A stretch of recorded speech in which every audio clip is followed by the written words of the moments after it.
And well, the call was in fact coming from inside the house. It was in January of 2022 in Beale City, Michigan, when two sets of parents walked into a high school principal's office with a very concerning look on their face. They were there to discuss that their kids, 14-year-old freshmen, were being cyberbullied by an anonymous texter. The text messages they had been receiving were relentless, to say the least, and they were up to 50 times a day, all throughout the day and throughout the night. And even though both teenagers, Lauren and Owen, were being targeted, it was clear that the messages were mostly aimed at Lauren, and it was clear that they held bad intentions. That day in the office, Lauren's mom sat there crying out of concern for her daughter, and Owen's mom read out hundreds of pages of transcripts for proof. Apart from them in the office, there was also a superintendent and a sheriff, and the sheriff was looking at these messages with his jaw on the floor. The messages were very clearly trying to target Lauren where it hurt, going straight for her insecurities, talking about her body image, bashing her basketball skills, making fun of her relationship with Owen, making fun of the breakup, saying things such as, how does it feel to lose? He doesn't want to talk to you. He hates you. He will never come back to you. You're worthless. Too ugly for anyone to love.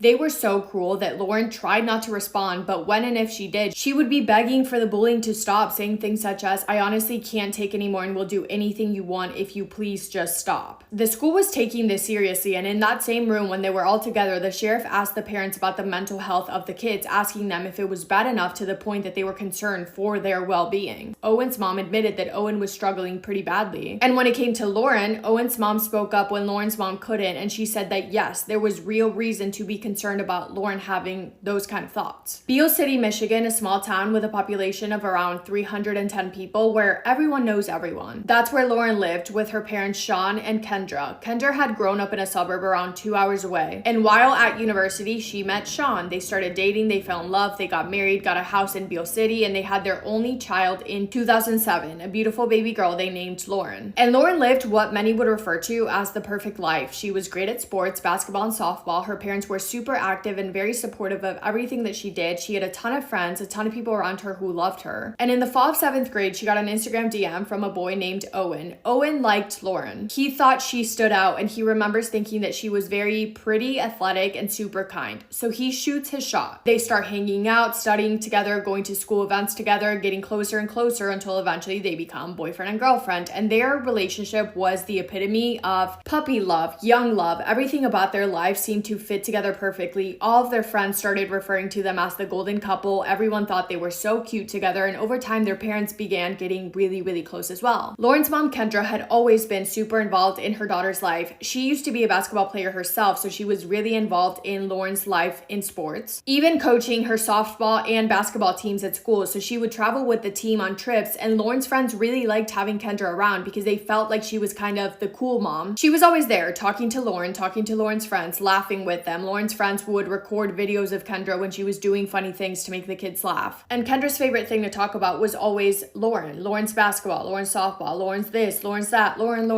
which is great, right? It's clear that they had a really, really close mother-daughter relationship. But you just wait. Anyway, so Lauren and Owen start dating, their families start getting to know each other, and then 2020 hits, and that's when the families really start to bond, because what else do you have to do in 2020? Lauren and Owen's moms get specifically close, Kendra and Jill, and they're just hanging out all the time, spending the weekends together, grilling out together, eventually going to the kids' sporting events together. And according to Jill, Kendra talked about the kids' relationship like they were going to be together forever. She always wanted to get a picture of them together, hugging, holding hands, whatever it was. And at a gathering one day, one of Lauren's friends saw Kendra going through Lauren's phone, reading through her and Owen's text messages, and then she typed out a text pretending to be Lauren to send to Owen. That text read, I love you. A little bit weird, but I digress. That brings us to October of 2020. Lauren gets a text message from an anonymous number, and it reads, Hi Lauren, Owen is breaking up with you. Then another text, he no longer likes you and hasn't liked you for a while. Then another one, it's obvious that he wants me.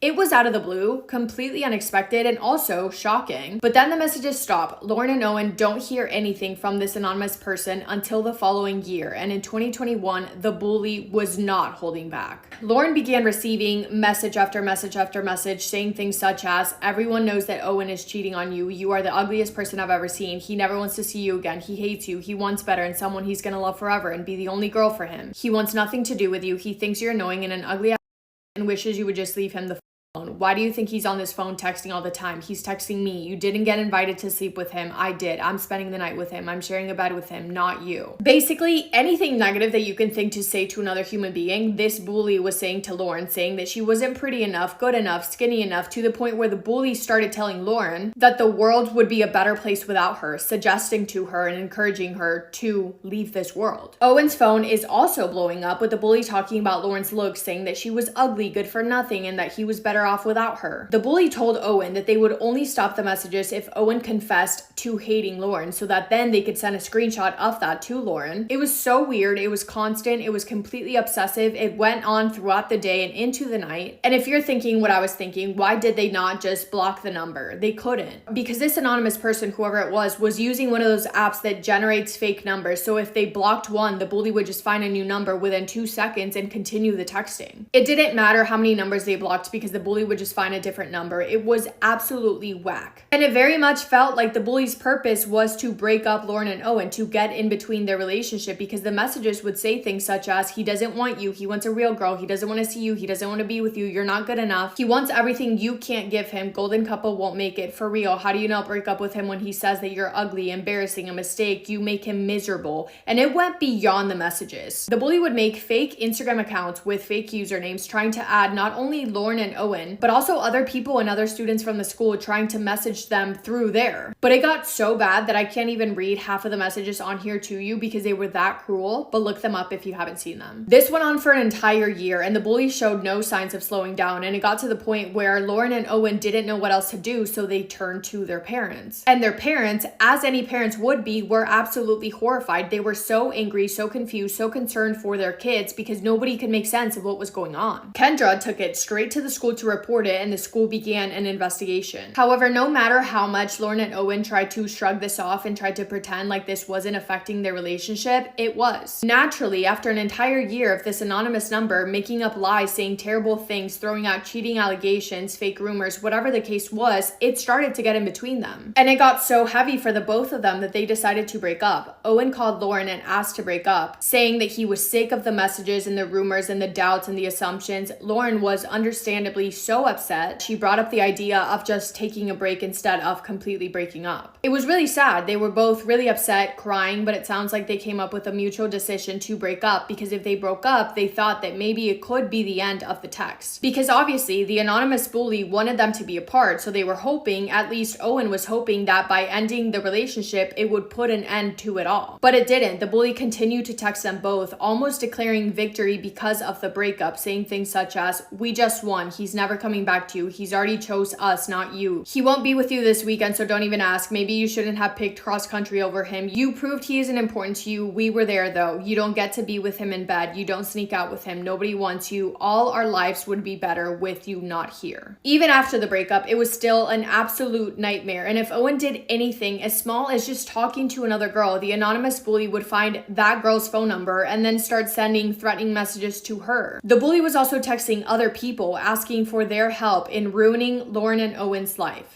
It was insanity, but what made it worse is that the bully seemed to know everything about them. First of all, they knew Lauren's nickname was Lo. They started calling her Lo, which was weird. They also knew the school gossip. They knew what Lauren was wearing to class, how she was wearing her hair. They knew everything. So Lauren and Owen, as well as their moms, are thinking, this has to be someone at school. This has to be someone that is friends with one of them, or friends of someone, because they know way too much. And that's when Lauren, as well as her mom, thought that the person behind the messages could be Chloe Wilson. They thought that it could be Chloe because in a message that they thought was a potential slip up, a message from the bully was gloating about scoring 12 points at a basketball game. Kendra, who often ran the scoreboards at those games, looked through the records and saw that the only person who scored 12 points was Chloe Wilson. So Kendra took that information to the school saying, look, we figured it out, it's Chloe. And Kendra knew about every single message. She knew that her daughter was pretty much at rock bottom. She knew that she was crying all the time, and she saw firsthand just how negatively this this was affecting Lauren. Kendra inserted herself right in the middle of this, often texting Lauren's friends, asking them to go check on her when she was crying at school in the bathroom. She would talk about it all the time to the other moms at the sporting events, talking about how awful it was. She would often show up at school in the middle of the day to bring Lauren a change of clothes when the bully was bullying her for whatever outfit she had on that day. She would spend hours on the phone with Owen's mom discussing what they should do, and when Owen's mom brought up a meeting with the school staff and authorities, Kendra didn't hesitate for a second. She immediately agreed and said, "Let's go, I'm coming with you." And she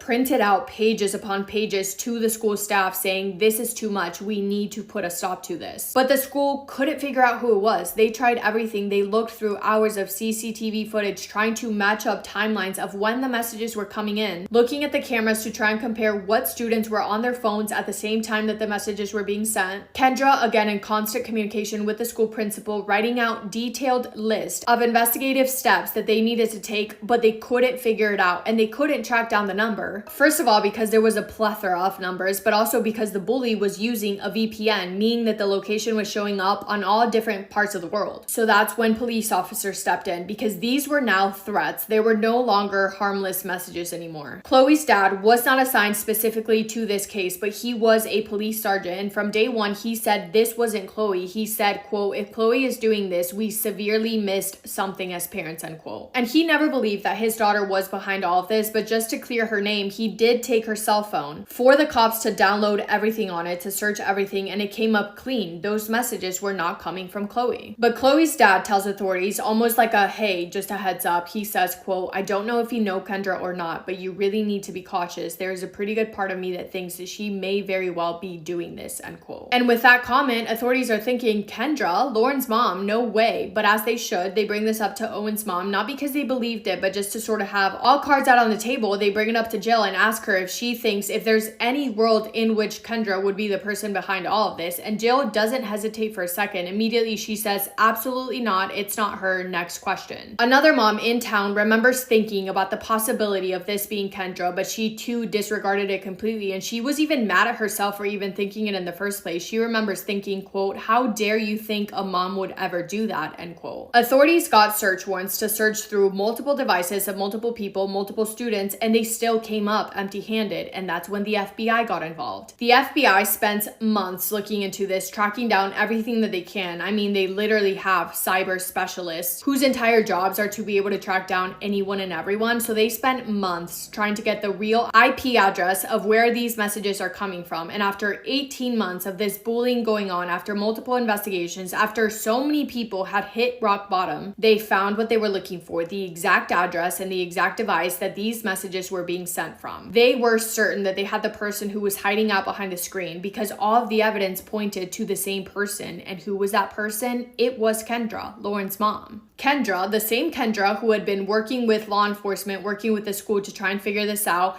Kendra, who had been holding her daughter when she was in tears over these text messages. Kendra, who stayed up late on the phone with Owen's mom discussing how terrible this was, how awful it was, how it was tearing their families apart. She had everyone fooled. It was her all along. Authorities show up to meet Kendra with a search warrant in hand, and they approach her and tell her that she is being investigated as the cyber bully. And at first, she denied it, and the sheriff was like, "Come on, like, you're done. We have all the proof that we need. It's time to tell the truth." The sheriff then asks Kendra if she was infatuated with Owen. To which Kendra says, "No, nothing like that." And then she starts talking, claiming that the initial messages did not come from her, but then she, quote, "fed off from it and began to send them," end quote. And when they asked her why she continued to send them, she blamed stress and financial issues. Lauren was home at the time, and eventually they bring her into the conversation where she finds out that her own mother has been the person behind all of this. And when they're telling her, her mother goes up to console her. "Sorry, if that was me, Mom, I love you so much. I love you so much. I would never talk to you again." And the look on Lauren's face, to me, looks like pure shock. When Lauren's dad found out as well, he was also in pure shock, also pissed, rightfully so. But it probably felt like that was just the tip of the iceberg for him, because it turns out that Kendra had been lying to her family about a whole lot more than just these text messages. Back in 2019, when Lauren was only starting 6th grade, Kendra told people that she was leaving her job at Central Michigan University for something better. But the truth was she had been fired for poor performance. She also told people about this new position that she landed at Fair State, and she said that it came with a big pay bump that she was bragging about, but that was also a lie. In reality, bill collectors were already chasing her down for unpaid bills and insurance. That same fall, when Lauren started dating Owen, and around the same time that the anonymous messages began, the family had lost their house due to foreclosure, but Kendra didn't tell them that. Instead, she told her family that she just sold the house. By the spring of 2021, Lauren's 8th grade year, Kendra was already in trouble again at her new job. Her managers put her on a performance plan because they noticed that she was spending, quote, excessive time on personal text and phone calls. But then she quit, but then she didn't tell anyone. Instead, she told her family that she was going to be working from home when in reality, she had no job. And to keep up the act and to pretend, she would fake work calls when her husband Sean was around so that he wouldn't suspect anything. And if he ever pressed her about their finances or asked about it, because Kendra was the one in the family who did everything with the finances, if Sean ever asked about it, Kendra would just change the subject immediately to the cyberbullying and the messages that their daughter Lauren was getting. Meanwhile, the family's housing situation was unraveling. Kendra made excuse after excuse as to why she wasn't paying the bills. She would blame PayPal issues, cashier check mix-ups, whatever it was. But by that point, the eviction process had already started, and by April of 2022, just before the FBI task force joined the investigation, Kendra wrote to the court in regards to their house stating, "We do not have any other place to go and are completely terrified of being homeless with our daughter." They were evicted that same month, but Kendra never admitted to it. She never told her family the truth. Instead, she came up with another lie, saying that the foundation of the house had cracked and that they had to move out while it was being repaired. So Kendra was lying about having a job. She was unemployed. She had been unemployed for a year, meaning that she would spend hours. She would spend her entire day, up to 8 hours a day, maybe 10 hours a day, sending text messages to her daughter and her daughter's boyfriend saying the meanest things that you can say to anyone, which is insane. Also, her reaction when she is asked about it, she says something along the lines of,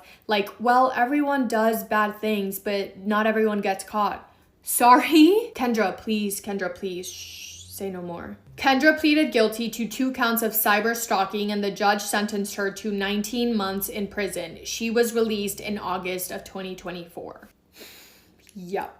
That's all I have for today's video. Let me know what your thoughts are on this. Let me know if you guys have watched the documentary. I just watched it and I was like, what the fuck? Anyway, that's all from me today. Thank you guys for hanging out with me today. Hope you're having the best day. If not, go do something to make it the best day. Make somebody happy, and I will see you in my next video. But anyways, I love you so, so much. Massive kiss on the forehead to every single one of you.